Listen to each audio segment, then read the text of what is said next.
statement of truth. That's what it says. Rojo Mettle Nonuu. He says, my name is Robert Joseph Mettle Nonuu. I reside at 43 Millennium Court, Deftraco Court, Community 25 Tema. I provide this witness statement in support of the petitioner's case. That's Rojo Mettle Nonuu's opening page. This has just come in. It's new, it's fresh. Let's go through it. It's 40 paragraphs, by the way. Okay. It says, I was one of the representatives of the petitioner alongside Dr. Micheal Kpessa Whyte in the 7th December 2020 elections at the Collation Centre strongroom of the first respondent headquarters. Okay, we still go on. Number 3, he says, my role as one of the 2 agents of the petitioner, the other being Dr. Micheal Kpessa Whyte, in the 7th December 2020 elections was to review and, once satisfied, certify the presidential election results at the headquarters of the Electoral Commission. This role is defined in the regulations for the conduct of the election, CI 127. Now, you see the point I was making about taxpayer. CI 127 says that the NDC can be in the strong room. Imani and Joe FM cannot be there. NDC can be there. So they have a responsibility. Let me not spend too much time. It's 40 paragraphs, so we're only on 4. Okay. It is my understanding also that a specific role of the chairperson of the EC as the sole returning officer is provided for in the Constitution and in the same regulations. Prior to her so-called declaration on the 9th of December 2020, the chairperson of the Electoral Commission did not perform the duties she was supposed to perform in order to be able to declare a winner of the election as she attempted to do.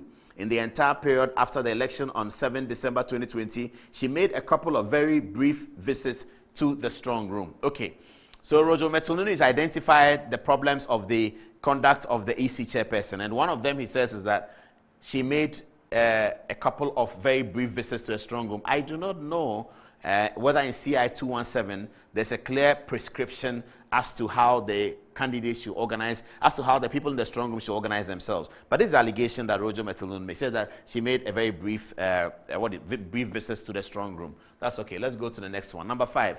The Electoral Commission had a video documentary person recording events in the strong room, and I have no doubt that if that documentary is available in its authentic version, it will confirm what I'm saying in this witness statement about things that occurred in the strong room. Okay, so we are now going to learn about a few more things that occurred. But Rojo is saying that even before he tells us all the things that occurred, somebody was filming, so it is documented. And so we are heading towards, maybe, if it becomes very controversial, maybe, just maybe, the court might subpoena that document so that the court can satisfy itself of arguments that may be made back and forth. It will be one person's word against the other person. Just maybe. I don't know what the court will do. Just maybe they might ask for that video documentary because Kpessa Whyte has also referred to it. Okay. Number 6, dedicated fax machines, printers, and computers were provided for the strong room that were to receive faxes from fax machines at the regional collation centers in full view of agents of the candidates, and then projected on an overhead projector in the strong room as the results were received. EC officials manned the fax machines. On the 9th of December 2021, for many hours, the fax machines in the strong room were not working. One could see the frustration on the faces of many of the dedicated fax machine EC personnel. The fax transmission was also very slow. Okay, so just a bit of analysis, and I'll run through this very quickly. Rojo Mettle Nonuu is saying here that the fax machines did not work. And back to the taxpayer issue. So those fax machines are being paid for by the taxpayer, you and I. We are paying for the fax machines so that the thing is faxed. NDC are the MPP is there so they can get a copy of the fax. And so when they mount an election petition, they can tell us what they got, what they tabulated. And they haven't done that. Okay, but Rojo is saying that he's informing that the fax machines didn't work on that day at some point. And he says that people who were manning it were frustrated. Let's go to 7. It says, instead of that pre-arranged transmission system for the regional collation sheets to be transmitted to the head office of the Electoral Commission, what happened?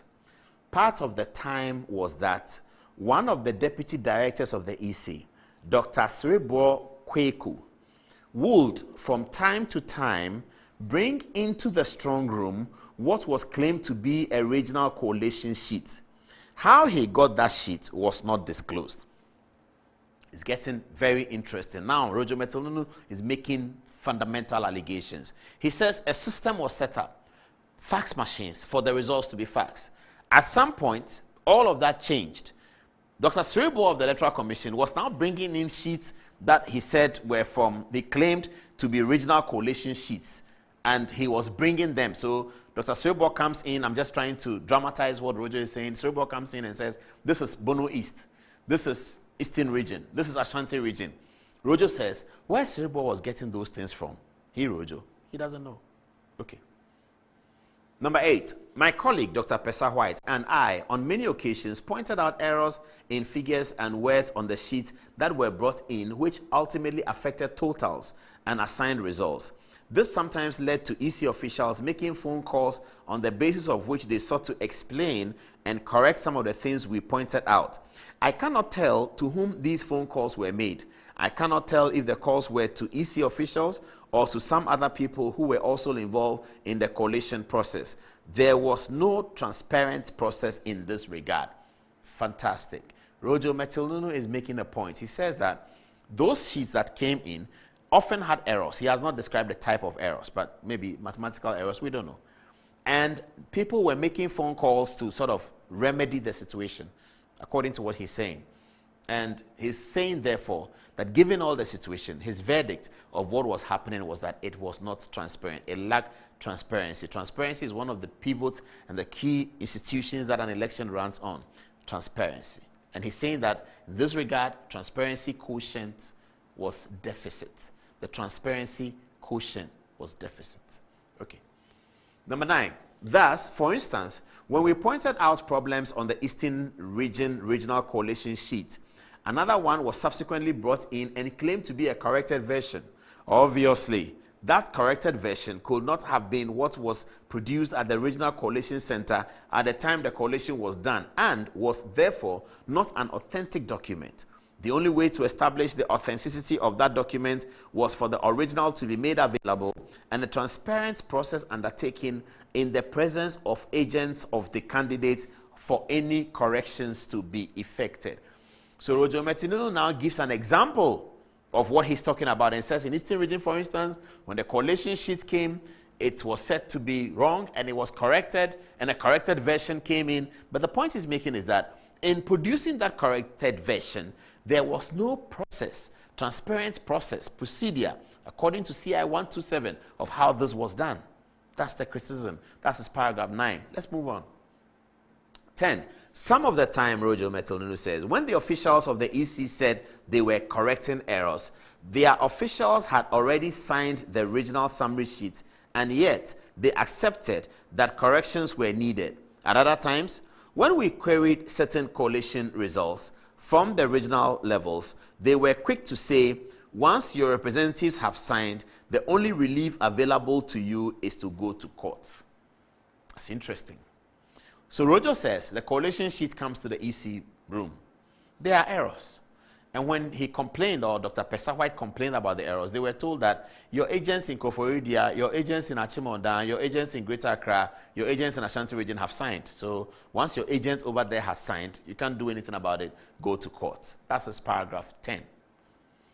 Okay, 11. I must admit I was misled by this position of the EC officials into signing the regional collation sheet for the Ashanti region simply because there was a signature of the agent of the petitioner at the Regional Collation Centre on that sheet. I later found out from speaking with officials at the party headquarters that what had been presented on the signed collation form was not consistent with a tally of the polling station results in the Ashanti region.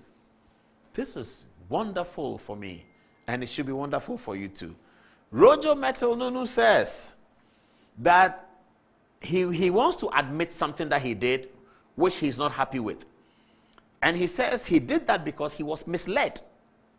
Because the people were saying, the Electoral Commission officials were saying that when Ashanti region comes in and your Bruja Jemfi has signed, it's a fait accompli. You can only go to court to remedy it. That's what he was told. On the basis of that narration and on the basis of that situation, Rojo Mettle Nonuu says he signed, he himself appended his signature to the Ashanti coalition sheet because he was told that Bruja Jemfi, your agents in Ashanti, has signed. It's a fait accompli. Fair enough. Okay.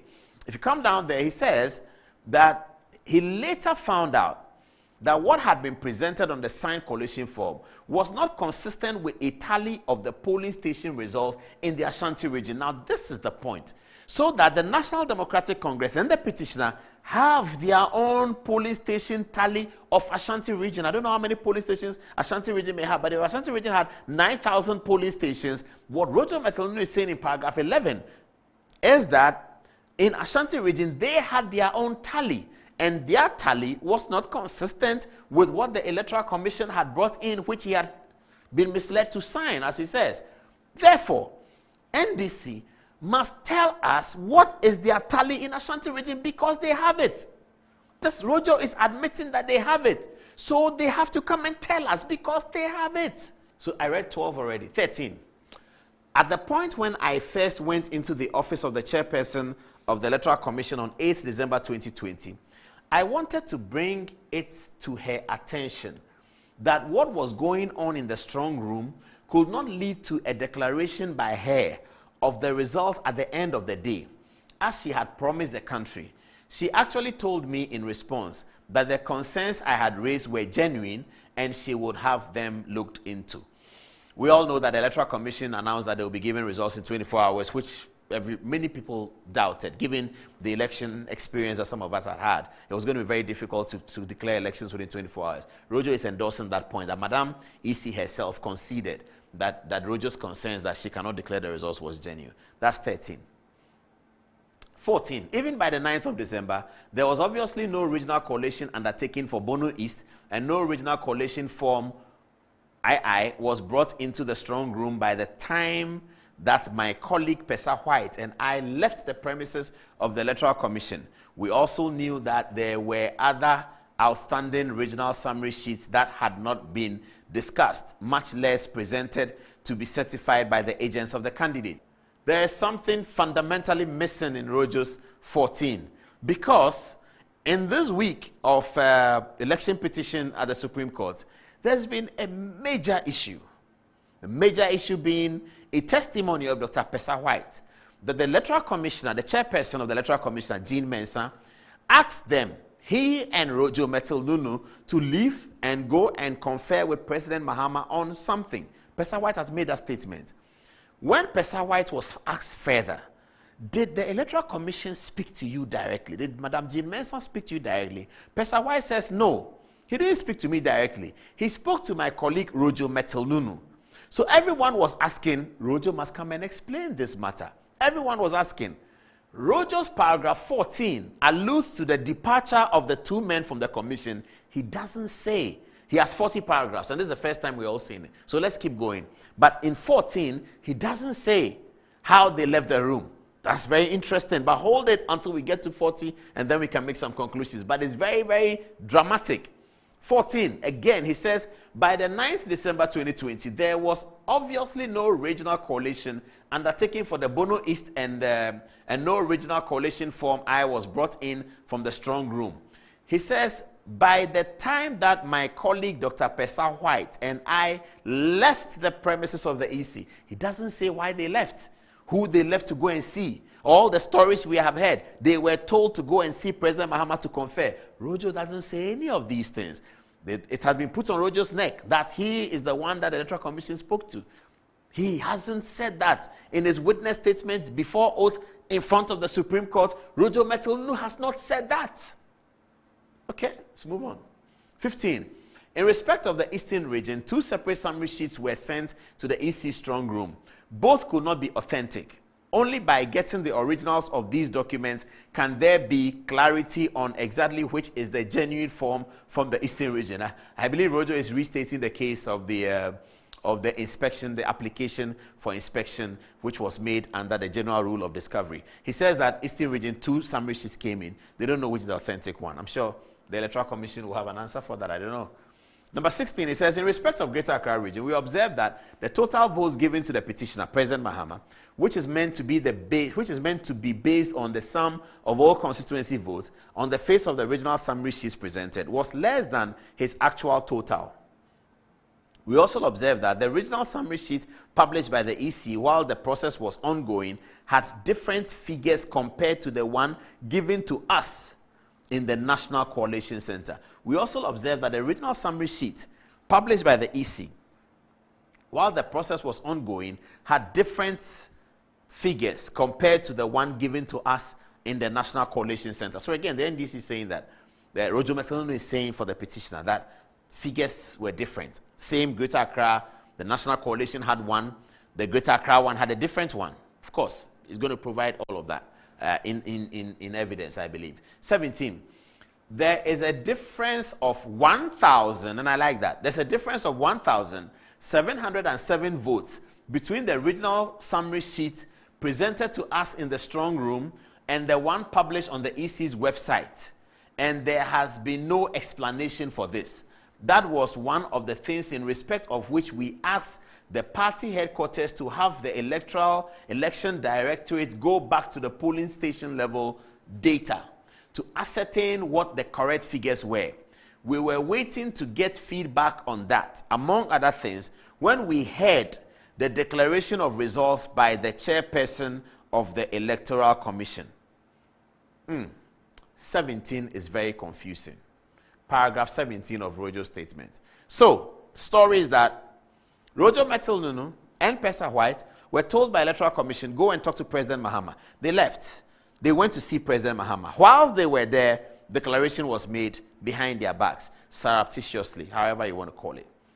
But here he is talking about something different. That whilst they had left, they were waiting to correct something on 1,700 votes that was sort of contradictory or outstanding or something like that, incoherent, incongruous. Maybe that's the word I'm looking for. Something that didn't add up, you know. And whilst they were doing that, they heard that figures had been announced. I mean, paragraph 17. We have 40 paragraphs to go, ladies and gentlemen. Don't sleep yet. Let's go on. 18. Okay, we don't have 40 to go. We have 17 minus 40 to go. 18 now. In respect of the Northern Region, we observed 2 regional results summary sheets were brought into the National Collation Centre strong room. One was without signatures of the agents for the candidates, and the second had no signature of the NDC agent for the region, but had signatures of MPP, GUM, CPP, and PPP. Only by getting the originals of these documents can there be clarity on exactly which is the genuine form from the region. Okay, once again, he's making the case for inspection. Okay, number 19, on the Western North summary sheet, the regional representatives for the petitioner did not sign and gave the reason for not signing. This was duly noted by the strong room representatives. I made a mistake when I signed the summary sheet in the EC strong room. At the time I signed, I missed the fact that the agent at the Regional Collation Centre had stated clearly the reason for not signing. We made the EC officials aware that the agent at the Regional Collation Centre had not signed and had given a reason for not signing. So Rojo has made another mistake. He signs the Western North summary sheet without noticing that his agent has not signed. I have covered strong room before. And I keep saying, I've covered elections from election 2000, 2004, 8, 12, 16. I've covered it. Now in the strong room, when the thing comes in, and as I'm talking to you, I can hear Kwabene Japon's voice. I can hear him speaking in tree, in the voice. I can hear it. The thing comes through, and Rojo is always there. The thing comes through. He picks a phone, and he talks, and he says that, it's the region. Mo results no yeden. Omo de bibia ba ma mehwe. Mo results no yeden. Professor Mills nya saying, yes we nya saying. So is it a correct figure? Should I sign? This is strong room conversation all the time. All the time. When the results come in, the agent always picks a phone and calls. He doesn't get him, he calls headquarters. So you hear Kwabene Japan calling and not hearing too. You hear him calling Lord Komi. I need to talk to him because the results have come. Farijan is waiting for me. I need to talk to him about it. But here is Rojo Mettle Nonuu says that he didn't notice that the original guy didn't sign. He didn't notice and he didn't call him. And he signed. And then he found out later after he signed that the guy didn't sign. So they told the Electoral Commissioner that I have signed, but my guy didn't sign. That's paragraph 19. Okay. Paragraph 20. I would have pointed out my mistake to the chairperson of the EC if she had come to the process of assembling and collating results as she was required to do. That means he didn't even point out his error. Okay. In the event, she never came.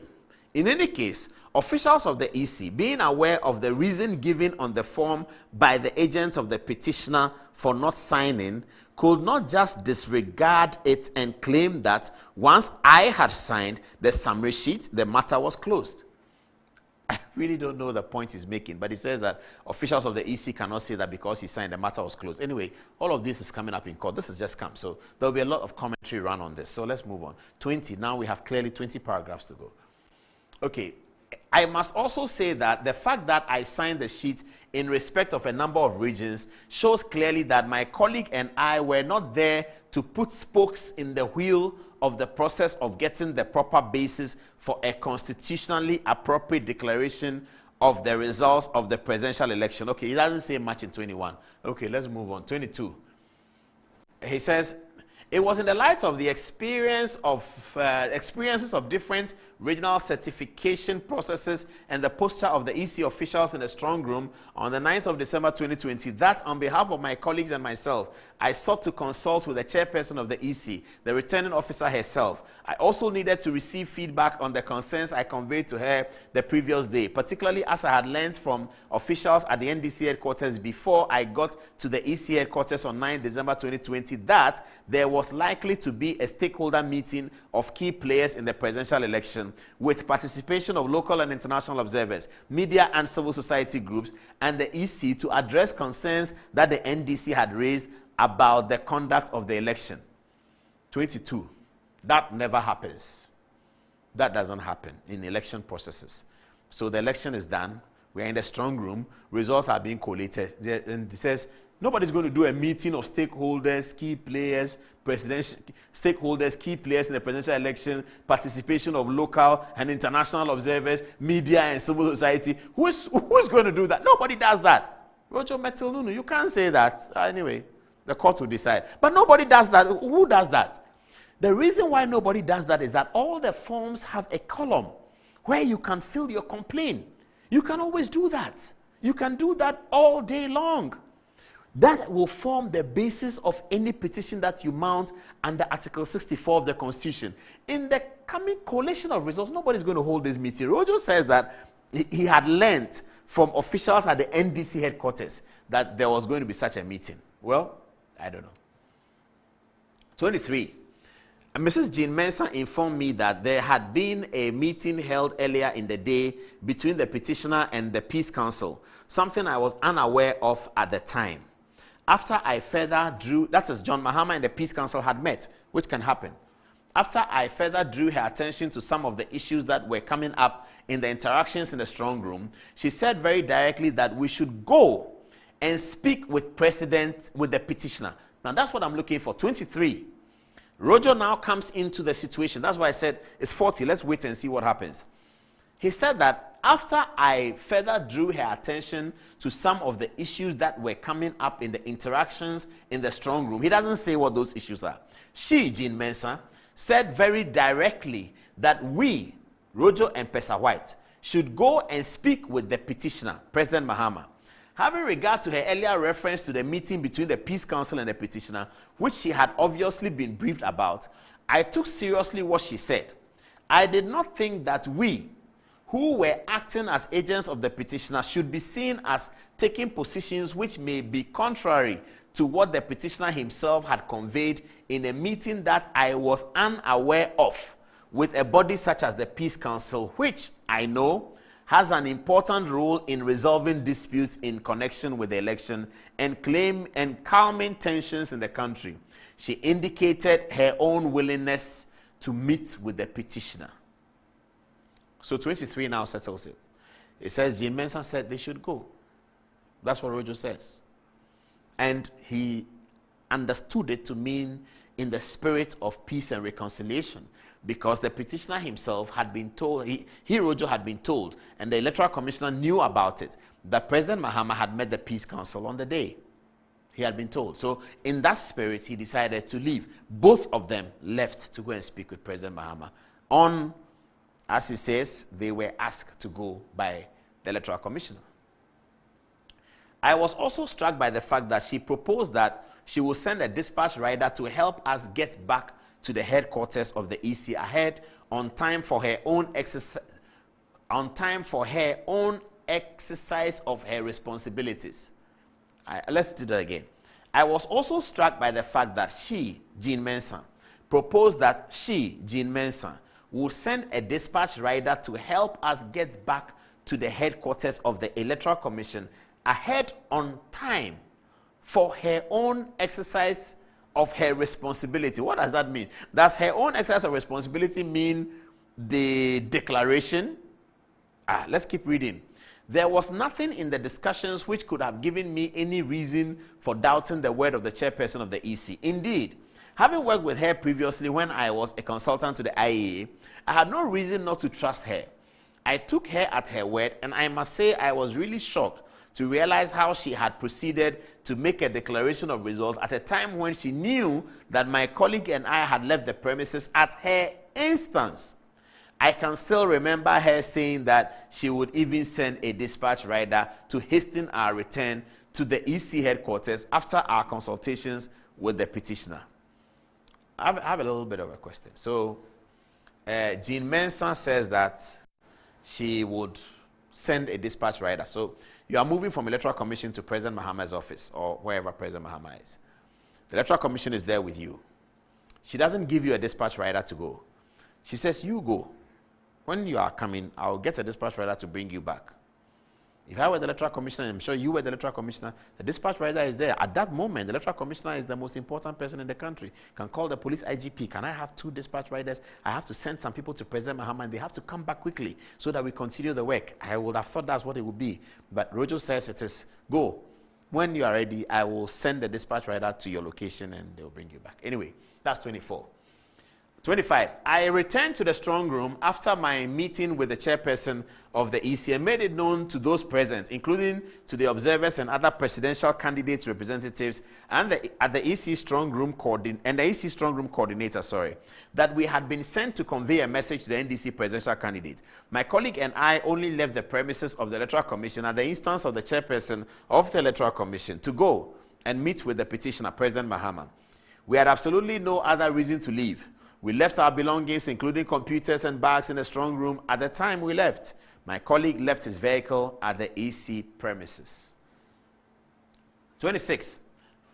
All this will not make sense if we did not intend to come back to the strong room. Indeed, Mr. McMahon, who is representing the second respondent in this case, acknowledged in a television interview on Metro TV that he knew we were coming back and said so to a colleague of ours who came to the strong room. After we had left, our colleague came specifically to give me a change of shirts I had requested for since we had been in the strong room from the evening of 7 December 2020. I attach herewith a recording of that interview of McMahon. I have the interview. I'll show it. Let me. Okay, it's rolling. I've sent the interview to my producer. He's at the back, so he'll get it, and then he'll put it. The interview they refer to is a Good Evening Ghana interview with Peter McMahon. I'll show it to you in a minute. Okay, so paragraph 26, Rojo Mettle Nonuu says that McMahon acknowledged in the television interview on Metro TV that he knew we were coming back and said so to a colleague of ours who came to the strong room. After we had left, our colleague came specifically to give me the change of shirts. Okay, the colleague they're referring to. You'll see all that. I'll play the interview for you shortly. It was an interview that Peter McMahon granted to us here. Okay, 27. In any event, by the time we left the EC premises, the strong room verification process with the chairperson of the EC had not even begun, much less come to an end. All that had happened in the strong room was a series of informal interactions and not the process with the returning officer that is set out in Constitutional Instrument CI 127. So that's strong law. That's fundamental law. Rojo is now referring to the law. He says that by the time they were leaving, the process that had been detailed by CI 127, which is what they call, is it verification? He says that the strong room verification process, yes, the strong room verification process had not even started. It hadn't started. And that strong room verification process is provided for by CI 127. So CI 127 provides for it, and he says it hadn't started, so it couldn't have ended. That's important. If CI 127 provides for that, and I'll check the section, maybe I'll put it on a Facebook page. It's very important. 27 is something we keep an eye on tomorrow morning when the court session resumes. 28. Indeed, during most of that time, more than 2 agents of the candidates for the New Patriotic Party, Nana Addo Dankwa Akufo-Addo, were present, while every other candidate had not more than 2 agents. Mr. McMahon Mr. Evans Nimakun, joined the two agents for the New Patriotic Party for much of the time in the strong room. Mr. John Boedu also came in for part of the time to join them. I remember my colleague and I protested at the presence of Mr. McMenu when he came in. He, however, remained there and we did not pursue our protest because, as at that time, we were leaving the premises of the EC at the instance of the EC chairperson. We realized the process of the returning officer assembling and collating votes had actually not started. 29. Yet, my colleague and I realized with shock on reaching the residence of President Mahama that the EC chairperson was in the process of announcing results. President Mahama naturally asked, how was this possible when the same person has sent us with a message for him? We still don't know what message that they gave to President Mahama. Perhaps they can't tell us. But so at the time that the broadcast occurred, at the time that the broadcast was happening, the two agents of the petitioner were with the petitioner together. The petitioner, President Mahama, detailed two agents to the Electoral Commission strong room. He did. Rojo Mettle Nonuu and Dr. Kpessa Whyte. He detailed them. However, the EC official, the EC chairperson, the returning officer asked them to leave, so they left to see President Mahama. She promised that she would get a rider to bring them back.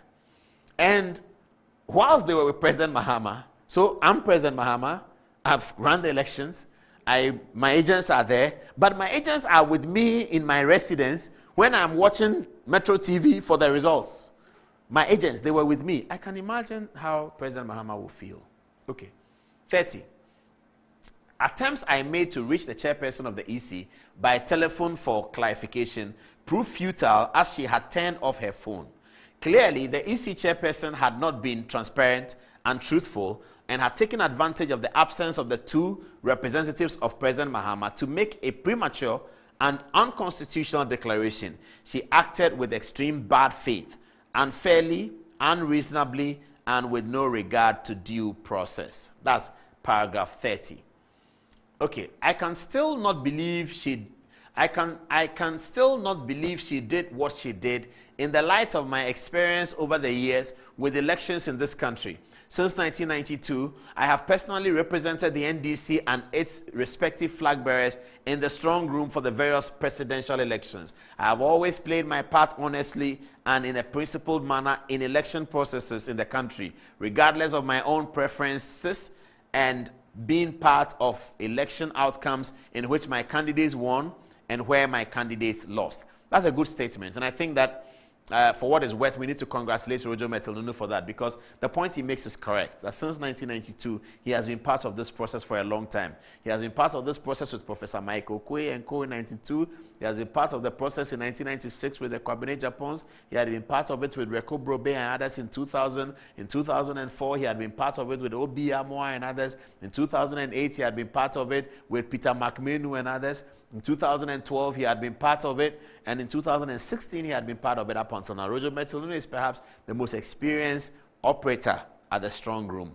So this one, we have to congratulate him, because when Ghanaians dedicate themselves to building democracy, we have to mention it. Rojo, congratulations. 32.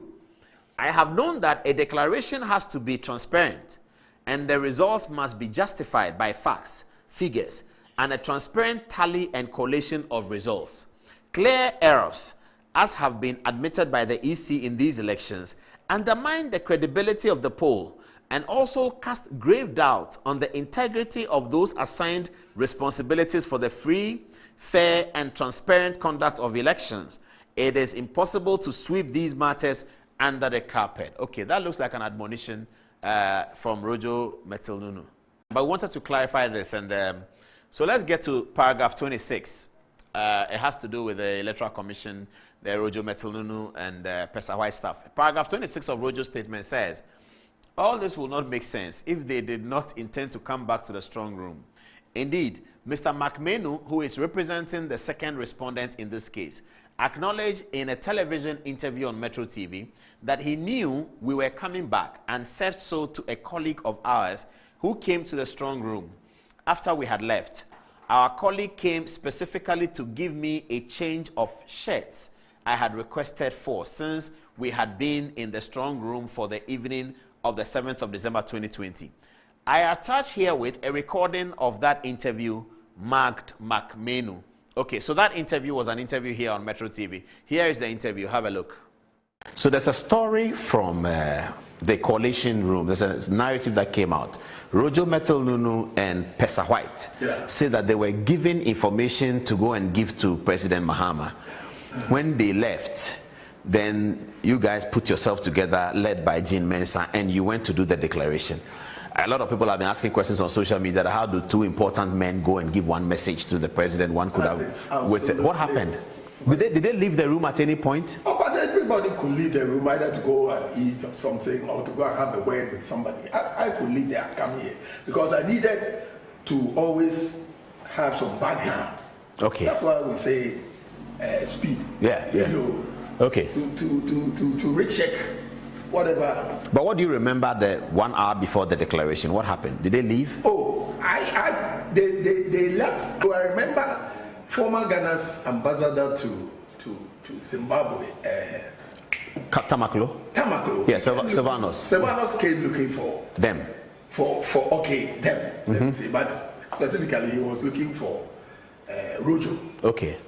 So he stood there and said, oh, they just went out. I think they will come because their laptop one is here. So he too was hanging around. Later, I was going to use the bathroom. I saw him. I said, well, they will come. Try and call him. So I just went to the bathroom and came back. He was still standing. When I came, they were not there. But we were waiting for Savelugu and then certification of, I think, Bono East. Okay. Later, Bono East came, GUM side, MPP side, CPP side. But NDC were not there? NDC were not there. So we guess that that's the tape that has been made available as part of the testimony. Okay, so we end it here.